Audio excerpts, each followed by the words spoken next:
Perkenalkan, nama saya Siti Dara Sofila. Assalamualaikum warahmatullahi wabarakatuh. Nama saya Serina Elda, MPM 2105160028. Assalamualaikum warahmatullahi wabarakatuh. Saya Farhanisa Kasih Kaira, NPM 2105160050. Latar belakang PT IKA Indo Medan. Proses rekrutmen dan seleksi pada PT IKA Indo Medan melalui banyak proses, yaitu menggunakan sistem ISO 9000120015.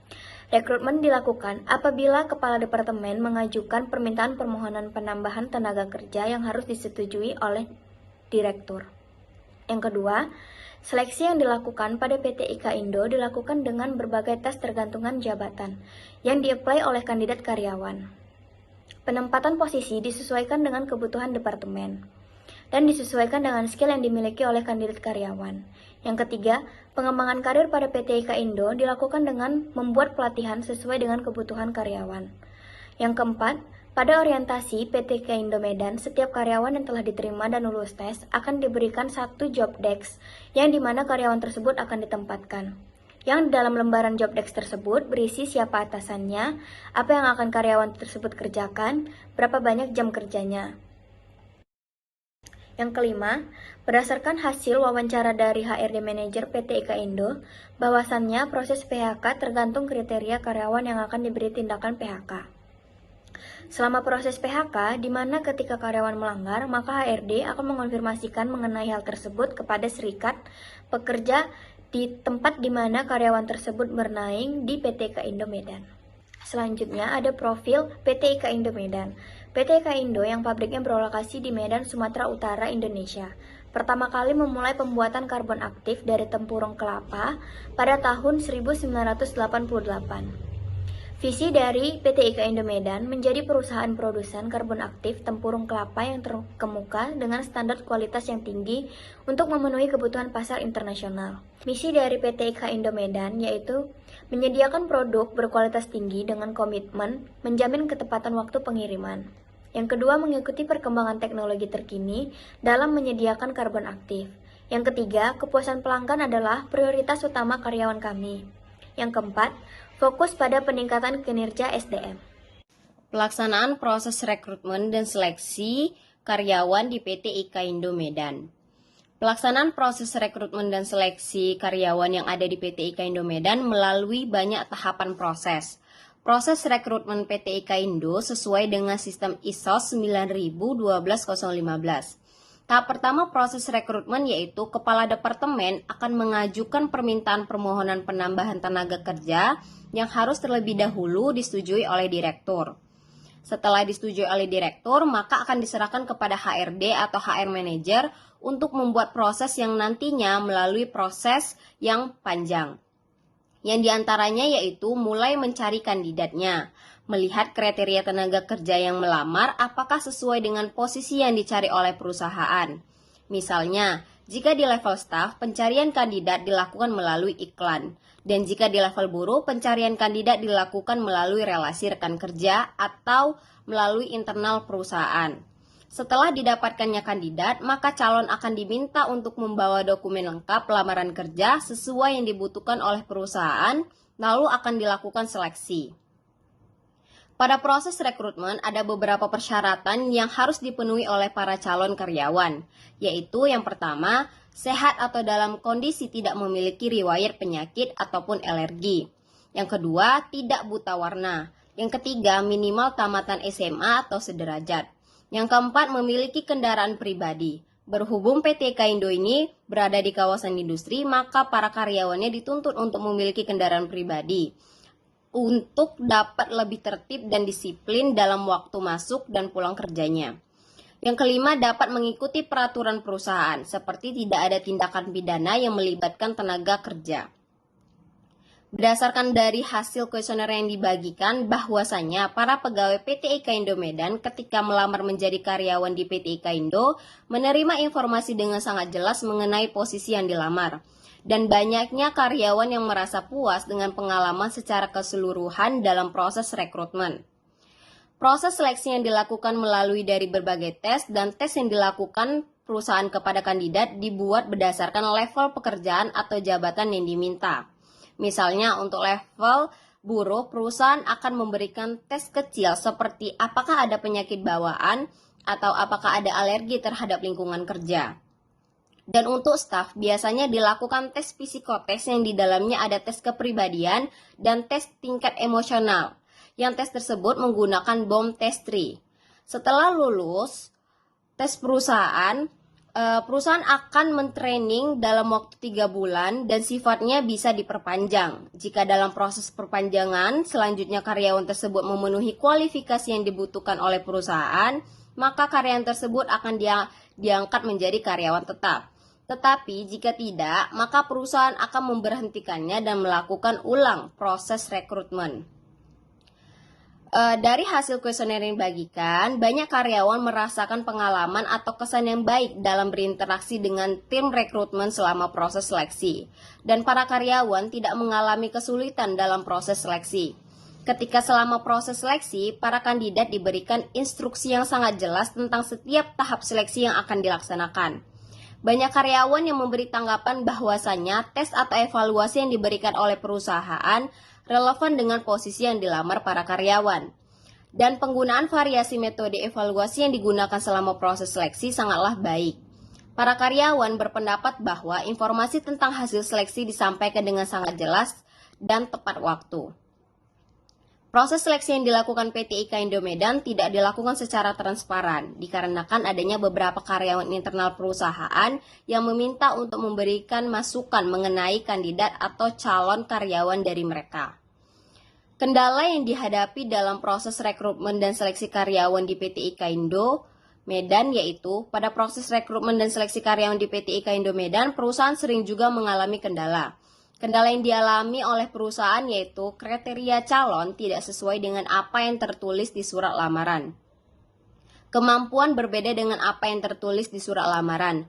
Faktor umur, walaupun kemampuan dibutuhkan oleh perusahaan, tetapi umurnya sudah lewat dari batas usia yang ditentukan oleh perusahaan atau hampir memasuki masa pensiun, maka itu perusahaan akan melakukan rekrutmen ulang. Hal ini bisa terjadi karena banyak calon kandidat merasa bahwa persyaratan yang diajukan sesuai dengan kemampuan dan pengalaman yang dibutuhkan untuk posisi yang mereka lamar. Ketika mengalami kendala seperti itu, PT IKA Indo memiliki solusi untuk menangani masalah tersebut, yaitu dengan cara mencari kandidat lain hingga perusahaan mendapat karyawan yang sesuai dengan kebutuhan perusahaan. Pencarian kandidat ini bisa melalui sumber-sumber yang lebih luas agar lebih banyak calon pelamar yang dapat diseleksi, sehingga lebih banyak tempat dan sarana untuk melakukan rekrutmen. Saya akan lanjut membahas materi mengenai soal nomor 4, yaitu proses penempatan dan orientasi pada PT IKA Indo Medan. Proses penempatan posisi di PT IKA Indo disesuaikan dengan satu kebutuhan setiap departemen dan disesuaikan dengan skill atau keahlian calon tenaga kerja tersebut. Contohnya, misal di bagian listrik, maka karyawan tersebut akan diposisikan pada bagian departemen elektrika. Pada orientasi PT IKA Indo Medan, setiap karyawan yang telah diterima dan lulus tes akan diberikan satu lembaran job desk, yang dimana karyawan tersebut akan ditempatkan. Yang di dalam lembaran job desk tersebut berisi siapa atasannya, apa yang akan karyawan tersebut kerjakan, dan berapa banyak waktu atau jam kerjanya, dan semua itu diatur dalam perjanjian kerjasama antara si karyawan dan si perusahaan. Salah satu bentuk lembaran job desk untuk karyawan di departemen purchasing yaitu misal nama departemen dan keterangan purchasing, bawahnya kode departemen, sebelahnya adalah kode dari purchasing yaitu PUR atau PUR, jabatannya sebagai staf, atasan langsungnya kepada direktur di mana dia akan ditempatkan atau serikat mana gitu. Bawahan langsungnya itu tugas dan tanggung jawab jabatan. Yang pertama tuh ada mengorder atau membeli spare part sesuai dengan spesifikasi dan bahan penolong lainnya. Yang kedua tuh ada mempelajari dan membandingkan harga serta mutu barang dari setiap supplier. Yang ketiga tuh ada mengawasi semua material yang telah diorder ke supplier hingga material sampai ke gudang. Yang keempat tuh ada mempersiapkan segala dokumen yang berkaitan dengan proses pembelian, misalnya PO dan sebagainya. Selanjutnya itu ada melayani fax keluar atau pajak keluar dan masuk yang berhubungan dengan pembelian yang dibutuhkan perusahaan. Yang keenam tuh ada menolak atau menindaklanjuti klaim apabila ada barang yang tidak sesuai dengan spesifikasi purchase, order atau PO setelah dicek oleh bagian penerima barang. Yang selanjutnya tuh ada mengevaluasi supplier atau pemasok. Kemudian di dalam job desk tersebut akan ada tulisan wewenang atau tugas yang akan diemban. Yang pertama itu membuat keputusan dalam pemilihan supplier atau pemasok. Yang kedua itu ada menentukan wewenang pembayaran pesanan. Dan yang ketiga itu menandatangani surat pemesanan. Dan yang terakhir melakukan evaluasi supplier. Selanjutnya di dalam job desk akan ada namanya kualifikasi, di mana pendidikan yang diminta minimal D1 atau sederajat. Pengalaman itu lebih utama yang berpengalaman pastinya, minimal 1 tahun. Keahlian, mempunyai daya negosiasi skill, mengerti dan memahami tentang sistem manajemen mutu atau ISO 9001. Selanjutnya tuh akan diberi pelatihan berdasarkan hasil kuesioner yang dibagikan kepada para karyawan, bahwasannya informasi mengenai tugas dan tanggung jawab yang diberikan sangatlah jelas dan mudah dipahami oleh para karyawan, dan penempatan divisi atau tim kerja yang dibuat oleh perusahaan sangat sesuai dengan harapan para karyawan. Serta perusahaan sangatlah jelas memberikan informasi tentang jalur karir yang tersedia dalam perusahaan. Materi orientasi yang diberikan juga efektif dan efisien, yang pastinya akan membantu prosedur dalam metode pelatihan pada karyawan agar lebih mudah dipahami oleh karyawan dari kebijakan perusahaan. Pertanyaan selanjutnya yaitu, apakah mekanisme pengembangan karir dan faktor lain yang berkaitan di dalam PT IKA Indo itu seperti apa? Nah, jadi pengembangan karir pada PT IKA Indo Medan dengan cara menyediakan pelatihan-pelatihan atau training secara berkala untuk meningkatkan kompetensi. Dan untuk karir di PT IKA Indo Medan itu sendiri itu tergantung kebutuhan perusahaan, dimana jika mengenai kompetensi itu dapat ditingkatkan oleh perusahaan, namun jika untuk karir itu tergantung kebutuhan perusahaan. Berdasarkan hasil kuesioner yang diberikan kepada para karyawan, bahwasannya penilaian terhadap keterampilan dan kompetensi sesuai dengan kenyataan, dan para karyawan berpendapat bahwa perusahaan sudah cukup memberikan dukungan untuk pengembangan karir pada karyawan. Tetapi para karyawan banyak yang belum terpikirkan atau berminat mencoba kesempatan untuk mengambil tanggung jawab tambahan atau proyek-proyek baru yang dapat meningkatkan keterampilan mereka. Dan karyawan juga tidak terlalu sering mendiskusikan tujuan karir mereka dengan atasan atau manajemen perusahaan. Itu pertanyaan terakhir mengenai proses pemutusan hubungan kerja atau PHK pada PT IKA Indo Medan. Berdasarkan hasil wawancara dari HR Manager atau HRD pada PT IKA Indo Medan, bahwasannya proses PHK tergantung kriteria karyawan yang akan diberi tindakan PHK itu sendiri. Selama proses PHK, di mana ketika karyawan melanggar, itu biasanya dilihat dari pertama, tingkat kesalahan atau pelanggaran disiplin seperti terlambat. Misal 1 kali akan diberi SP1 atau surat peringatan 1, terlambat 2 kali akan diberikan SP2.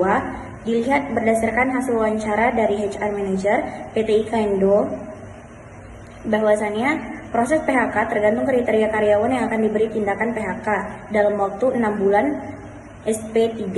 Misal tadi kan terlambat sekali, dia akan diberi SP1 atau surat peringatan 1. Jika terlambat 2 kali, maka dia akan diberi SP2 atau surat peringatan 2. Dan itu dalam jangka waktu per 6 bulan. Nah, setelah dari SP2 diberi waktu 6 bulan, namun tidak juga adanya perubahan terhadap karyawan tersebut, maka karyawan tersebut akan diberi SP3 atau surat peringatan 3. Jika masih juga tidak ada perubahan, maka akan dilakukan pemutusan kerja. Selanjutnya itu PHK tanpa surat peringatan. Hal ini dikarenakan kesalahan fatal, di mana masalah yang ditimbulkan oleh karyawan itu sendiri yang bersangkutan menyebabkan perusahaan mengalami kerugian yang besar dan tidak dapat diperbaiki. Contohnya dengan sengaja membakar peralatan pabrik. Jadi kan perusahaan tuh rugi besar gitu kan. Bisa jadi perusahaan mengalami seperti inflasi gitu. Nah, selanjutnya yang ketiga itu ada PHK karena faktor usia atau dipensiunkan. Yang terakhir di PHK tuh karena permintaan sendiri atau karyawan tersebut mengundurkan diri. Jadi selama proses PHK, di mana ketika karyawan melanggar, maka HRD atau HR Manager akan menginfokan informasi mengenai hal tersebut kepada serikat pekerja atau perwakilan dari karyawan tersebut.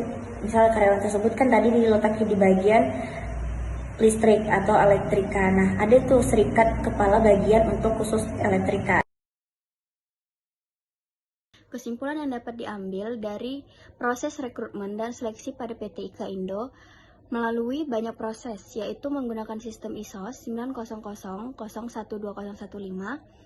Rekrutmen dilakukan apabila kepala departemen mengajukan permintaan permohonan penambahan tenaga kerja yang harus disetujui oleh direktur. Seleksi yang dilakukan pada PT IKA Indo dilakukan dengan berbagai tes tergantungan jabatan yang di-apply oleh karyawan. Penempatan posisi disesuaikan dengan kebutuhan departemen dan disesuaikan dengan skill yang dimiliki oleh kandidat karyawan. Pengembangan karir pada PT IKA Indo dilakukan dengan membuat pelatihan sesuai dengan kebutuhan karyawan.